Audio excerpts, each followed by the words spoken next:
Roger Williamson, July 29, 1973, Dutch Grand Prix. Rising Formula One star Roger Williamson, just 25 years old, was eager to prove himself on the big stage. On lap 8, disaster hit. A tire failure sent his car veering off, slamming into barriers, flipping, and ending upside down. Fuel spilled, igniting a vicious fire with Williamson alive inside. Trapped, strapped in, he could not move as smoke and flames closed in. Fellow driver David Purley heroically stopped mid-race, running to help. He tried to right the car alone but failed track. Marshals hesitated, unwilling to get close without protective gear. Williamson's screams echoed from the burning car as Purley shouted for help, fighting desperately with a fire extinguisher. The response was tragically slow. Minutes passed as the heat and smoke overwhelmed Williamson until the screaming stopped. Rescue vehicles arrived too late. Broadcast live, millions watched as a young racer died slowly, painfully, trapped yards from help. The racing world was outraged. Williamson's death drove major reforms in Formula One safety protocols, better gear, swifter response, reminding everyone that sporting genius should never be a death sentence. Cut in half. Early 1980. Germany. Police were called to a scene so brutal it became infamous among highway authorities. A Porsche 928, engineered for terrifying speeds above 160 mph, was found shredded across the Autobahn. Witnesses described the car moving so quickly other vehicles looked motionless. In a split second, the driver lost control, swerved, and smashed into the guardrail with devastating force.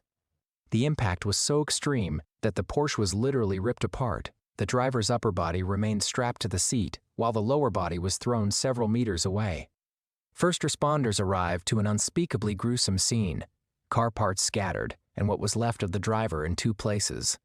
No fire, no slow crushing, just instant, physics-defying violence. The crash became a stark warning. Human flesh cannot outpace physics at extreme speed.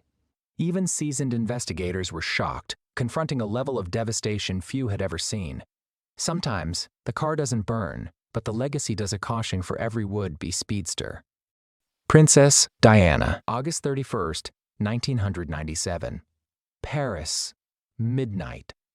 Princess Diana, ever hounded by paparazzi after a night at the Ritz, got into a black Mercedes-Benz S280 with her partner Dodi Al-Fayed, driven by their security head, Henry Paul. As they sped away, motorcycle paparazzi chased, cameras ready for a scoop as the car entered the Pont de l'Alma tunnel. In seconds, the Mercedes lost control and smashed into a concrete pillar. Dodi and Henry died instantly. Diana survived the initial impact, conscious but gravely injured. Firefighters found her in the back seat, still aware, famously asking, "Oh my God, what has happened?" Her injuries were catastrophic. A torn pulmonary vein caused massive internal bleeding. Outside, she seemed shaken but salvageable. Inside, her body was losing a race with time. Paramedics worked desperately as she slipped in and out of consciousness on the ambulance ride. At the hospital, she went into cardiac arrest. Despite frantic surgeries, Diana was declared dead at 4:53 a.m. Her death stunned the planet. Millions simply refused to believe it at first. Her funeral was watched by billions. For many, it was not just the end of a princess, but the loss of a symbol of compassion and humanity. The paparazzi never got their shot. Instead, they got a tragedy that would haunt the age of celebrity forever. Dale Earnhardt Sr. February 18, 2001. The Daytona 500, NASCAR's biggest race, and the legendary Dale Earnhardt Sr. behind the wheel of his black No. 3 Chevrolet. Earnhardt, the Intimidator, was known for his aggressive style and dominance.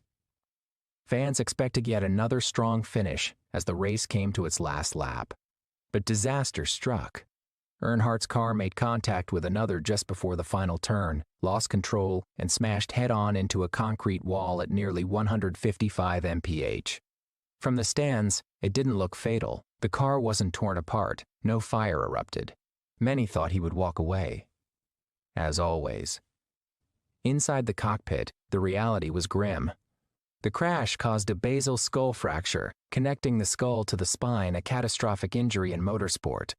Medical experts explained the driver sometimes stays conscious for a few seconds after intense pain, choking breaths, and then the body shuts down. That's what happened to Earnhardt. Rescuers reached him quickly, but found him unresponsive. At the hospital, despite efforts, he was pronounced dead. Fans were in disbelief. The man who seemed untouchable was gone. His accident led directly to sweeping safety changes in NASCAR, from mandatory head restraints, the infamous Hans device, to safer car and wall designs. Ryan Dunn, June 20th, 2011. The backroads of Pennsylvania bore witness to a crash as outrageous as the man behind the wheel. Ryan Dunn, the jackass star notorious for pushing his body and common sense to extremes, was driving a Porsche 911 GT3 at 3:30 a.m. Because all good decisions happen after midnight. Investigation confirmed the car was tearing down the road at an estimated 130 mph. Dunn's passenger was friend Zachary Hartwell, a Navy veteran with a questionable taste in rides. As they sped along Route 322, the Porsche lost control, barreling through a guardrail and slamming head-on into a tree. The car was torn apart, bursting into flames so intense that witnesses couldn't approach. Neither man died instantly. The autopsy showed both sustained severe blunt force trauma and thermal injuries, meaning, in the chaos of impact and fire, they were alive, if only for torturous moments. First responders arrived to a flaming wreckage and an impossible rescue. The tragedy spread worldwide, a jarring reminder that not every stunt ends with laughter sometimes, it's just deadly silence. Paul Walker, November 30th, 2013. The man who defined living for speed in the Fast and Furious franchise met a grim, ironic end in the real world.